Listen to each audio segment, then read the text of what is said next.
Hello and welcome to All Things Aesthetics. I am your host, Ciara Henderson, and today we have nurse practitioner Ben Schreenan joining us for our first podcast. Hello, Benj. How are you doing today? Oh, hello, Dolly. So nice to see you and come and hang out. As always. Now, you were just at some training doing some lippies and cheeks, weren't you? I was, yes. I was just down in South Yarra there with a junior nurse, training her up on her skills. We did a little bit of cheek and lip. Yeah. I often think that is, they start with the cheek and lip, but it's probably not always the easiest areas to treat. Lip is by far the hardest area to treat in the face. Yeah. Except for frontalis, which is your forehead for those listening. Totally. Anyway, I thought we should start by telling you guys a bit about how we both ended up here and what to expect from the podcast. I'm a cosmetic nurse and I've had my own business, which is simply called Ciara Henderson RN. I am looking for a new name, but I can't think of anything. So if anyone's got any suggestions, please hit me up. Benj, what are your suggestions? Ooh, maybe like Illuminate by Ciara. I don't know. It's hard. It's actually really hard to think of a name that you're happy with and that encompasses all that you are. Represents your values. Yeah, it's pretty hard. Anyway, I've been toying with the idea of doing a podcast to help people understand the cosmetic world in a way that is not very intimidating, something that's a balance between fun and educational and trying to be professional as well, which is a bit tricky for me because I'm certainly on the more fun side of things. Perhaps. So one of the things I pride myself on is being really honest and transparent about treatments and expectations. So the podcast will be no different. I wanted to provide listeners with expert opinions from myself and other fellow health professionals to guide you through the industry if you're feeling unfamiliar or you're not sure about particular treatments and whatnot. It's not just going to be a focus on cosmetic, but we'll also look at medical topics too, because we all love hearing something weird and wonderful that's happening to someone else. Well, maybe not wonderful, maybe just weird. So what we'll do is ask Benjamin some of his weird little things that he's found throughout his nursing career after we get to know him a little bit more. So let's start it with you, Benji. So give us a little bit of a rundown of how, who you are, how old you are. I think the listeners would love to hear about your guinea pigs that you used to have, and also your recent overseas trip and your little fling that's now turned into a full-on Facebook official relationship. So then when that's all done, then we can talk about your actual nursing career. Sure. Look, I'm 38. I am an injector at the Melbourne Institute of Plastic Surgery, where I've been injecting for roughly 10 years. Actually, it's 10 years next month. Can you believe? So that's gone super fast. But look, I've been injecting for about 11 years total and been nursing for 16. I've got an intensive care background, both at the Epworth and the Alfred. So, yeah, I've spent a lot of time with really sick patients at a high level running life support and things like that. It's a pretty tough lifestyle. But look, hospitals are amazing places. You learn a lot about life and death and they're incredible places to be part of a team. But for me, eventually compassion fatigue kind of began to kick in. Also the grueling lifestyle of night shift, day shift and all that kind of loading eventually kind of wore me out. And I began to look for new options for my career, which could still make use of my medical skills, which I'd honed to a really high level. So the aesthetic industry found me kind of by accident, actually. I had a friend who was a practice manager and they needed a nurse, and she just kind of said, hey, why don't you just come in and throw a few needles in a few people and just, see what it's all about and see if it gels with you and if you like it. So you didn't have an interest in it before that? Well, look, I guess I was probably interested because I was worried about my own appearance as I'm aging, but I kind of fell into it a little bit by accident, and then once I started, discovered that I actually loved it. Because back then it wasn't as popular as it is now. People don't sort of go, oh, I want to be an injector back then, whereas now it's definitely people go into the industry for that reason alone. Yeah, it was a little bit more niche back then for sure. Yeah, finding jobs were a lot harder. We didn't kind of have the same number of clinics around the community as well. So, yeah, it was a little bit different kind of a decade ago. Yeah, absolutely. And do you still work at the Alfred or do any of the ICU stuff anymore? I'm just on the bank in the ICU, but I must admit the pandemic has kind of killed things a little bit for me. Sorry, probably use a different word there. But no, certainly I've spent a lot less time in the public healthcare system since the pandemic came around, just because the PPE and the restrictions are quite grueling, for patients, family and myself. So I also started educating for Chroma, which is, for those who don't know, Chroma is an Austrian-based aesthetic company producing filler gels, toxins and other aesthetic products. So I became a clinical educator for those guys in November last year. And that also coincides with my last shifts at the Alfred actually as well. I did about 5 or 6 shifts at the Alfred in November before I started teaching, and then that's kind of replaced those hours now. My week's kind of full with injecting and teaching now. Yeah, which is amazing because you are incredibly talented and you have a lot of education and experience to share. So we're very lucky to have someone like you teaching us all. Oh, thank you, Dolly. That's very kind. Yeah. So that gives us a little bit of insight into your professional background. Could you give us a little bit of info about you personally? Oh, where do I begin? Look, my first ever job, would you believe, was actually a gymnastics teacher. Oh, I'm not surprised, actually. So I did gym growing up from like age 10 to 18, and I taught it as well as my first job. Yeah, so that was a big part of my life back when I was growing up. I suppose I did a bit of diving in my early 20s as well. I love scuba diving too. Anything water. And look, you mentioned my guinea pigs earlier. Yes, I do love guinea pigs. I am an adult guinea pig owner. So what were their names again? Chester and Sammy. They have gone to heaven now, unfortunately. But wasn't there Cream Boy or something? Oh, there was a Cream Boy as well. I didn't give him that name, by the way. He came with the name Cream Boy. That was not me. Shut up. That is not true. He came with that name. The owner called him that. Who sold it to me? Like the breeder, I should say. And how much does a guinea pig cost? I think because it was a boy and it was cream. Yeah. So Cream Boy. Poor little Creamy. I was getting gourmet ones, so they're about $25 each. Yeah. I love it. I used to have guinea pigs when I was younger, like when I was really, really young.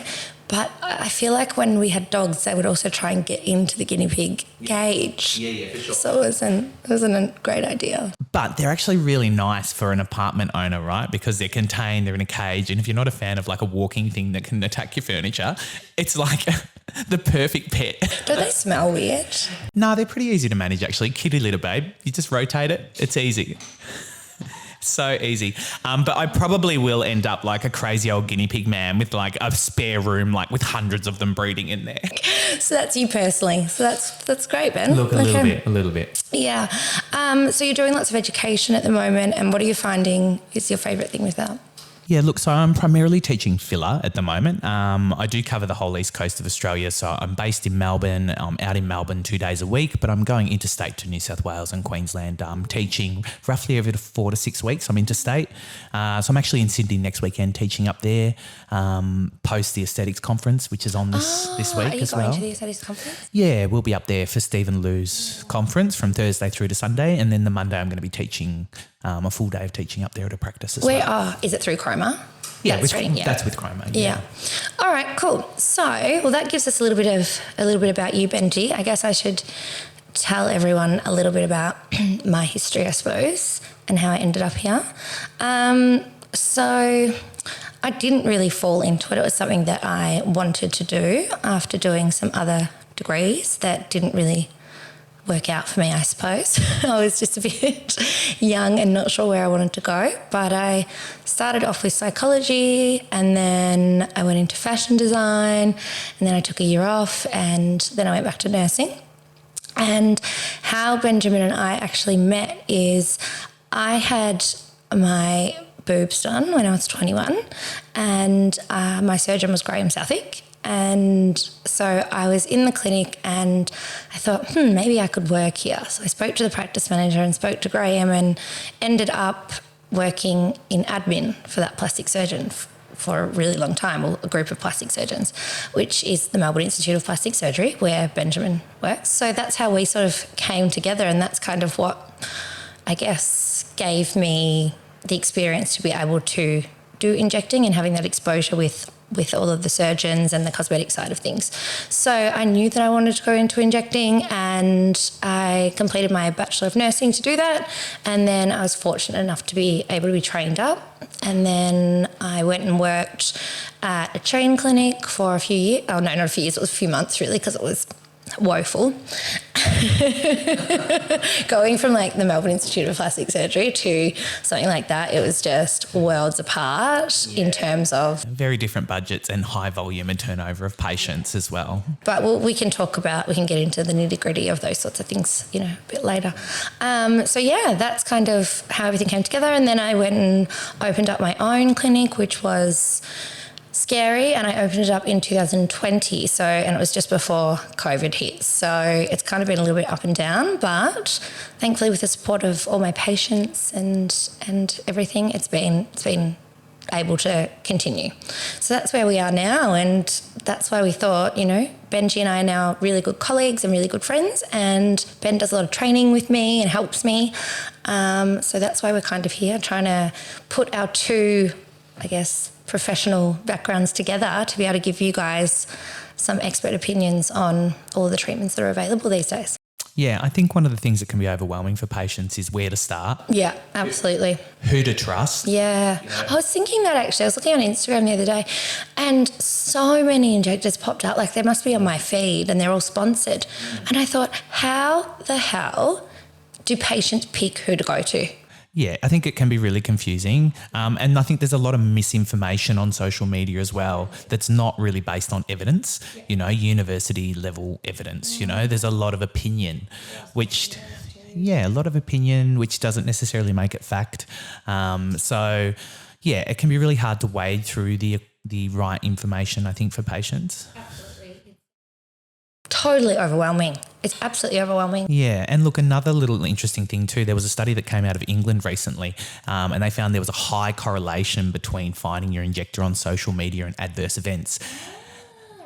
In London, they actually had a reporting rate of up to 40% of adverse events were linked to a low costing injector found through social media. So I think you have to be really careful with your avenues that you do your research, and also if you're being price competitive, then sometimes that's reflective of skill level. So we need to be making good choices, and I think that's also why we're here, right, is to help patients make good choices. That's the other thing that, a lot of people, this just sprung to mind is when people are going for surgeries, a lot of people don't know the difference between a plastic surgeon and a cosmetic surgeon. And how is that patient meant to know that if someone's not telling them that? It's like us going into another industry and having no idea how to navigate it. So I guess that's why we're both kind of here, to be able to help with that. But yeah, like we found that's probably very similar in terms of what you were saying with that research study. That's probably going to be the same with plastic surgeons and cosmetic surgeons, patient outcomes and things like that as well. Yeah, absolutely. Absolutely. I think you've got to be really careful with doing your research. It's very easy to have flashy social media. I think you must check people's certifications, find out what universities they were trained at, the level of training they've done, what medical experience they had before they were in aesthetics as well. And that's another thing that just came to mind is also, people can buy followers. I remember watching this account when this person just started out and they hadn't injected before, and I watched their account because I was like, I wonder, are they going to buy followers, rah, rah. Every day their account would go up by like 1,000 or 2,000 followers. And so it was so obvious to me that they were purchasing followers, wasn't purchasing likes. But to someone that didn't know that, they would just go on the page and go, oh my God, this, injector looks amazing. It's, they must be really, really good. And without knowing, how to compare that or how to, I guess, navigate that, how are you going to know? So, all of those things can be really flashy and really enticing, but it's where we're trying to break that down and trying to give people really transparent, honest information. Yeah, absolutely. I think a good analogy there also too is dare I mention it, the Daniel Lanza episode that happened recently, in that, him and his doctors were the most viewed TikToks and Instagrammed in the country. but they were also quality-wise doing really scary things, unsafe practices, and none of them plastic surgeons, you know. Oh my God. That was, I mean, I know, you know, all of those sorts of what's the word? All of those sorts of, what was it on a current affair?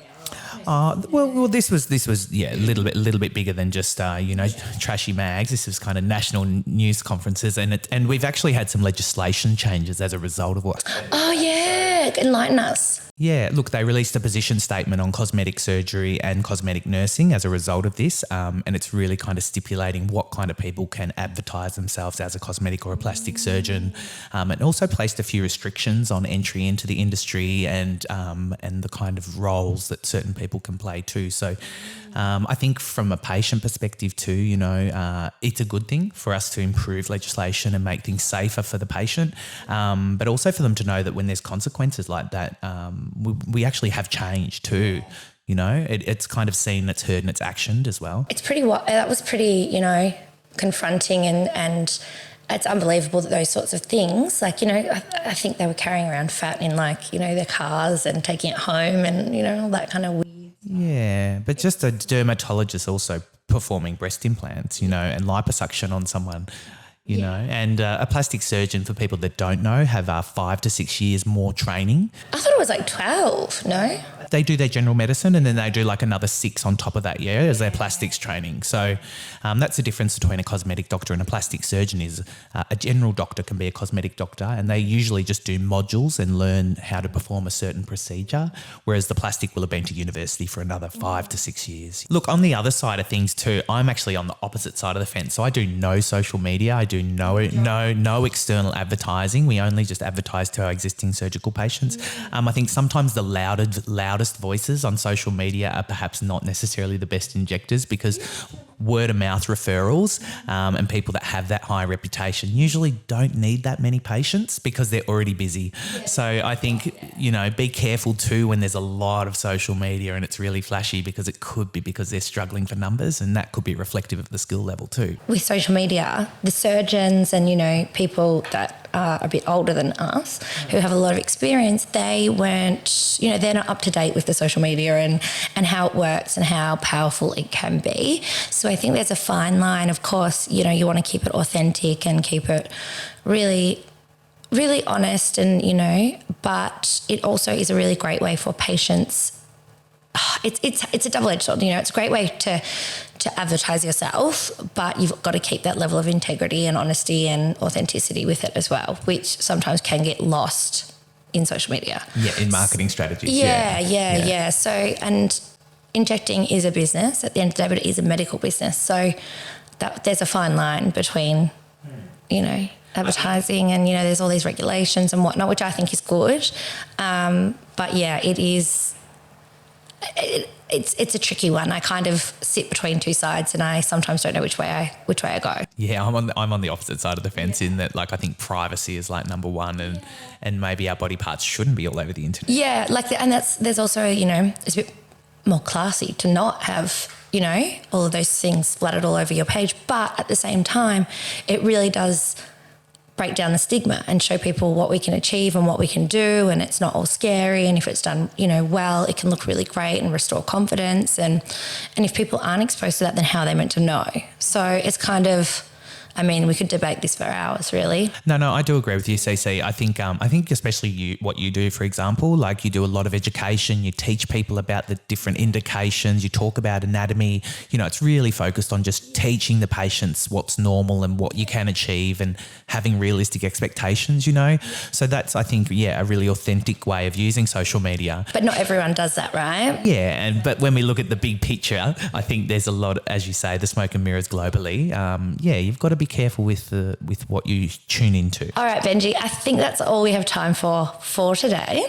It's given our listeners, well, if we even have one listener, hopefully, an insight into who we are, what's important to us, and, you know, helping our patients or our clients or just the general public understand the world of cosmetics and treatments available. So for our next episode, we're going to talk about all things anti-wrinkle. So bring on the botcha live. Oh, yeah. So stick around if that's something that you're interested in. Benji and I are going to go into that. We won't go into the real nitty-gritty of it just as a starter, but we will introduce it to you guys so you guys can have a little bit of an understanding of how it works and whatnot. So, yeah, Benji, thank you so much for coming in. That's right. My pleasure. Thanks. I loved it. Thanks, Benji. All right. We'll chat to you next episode.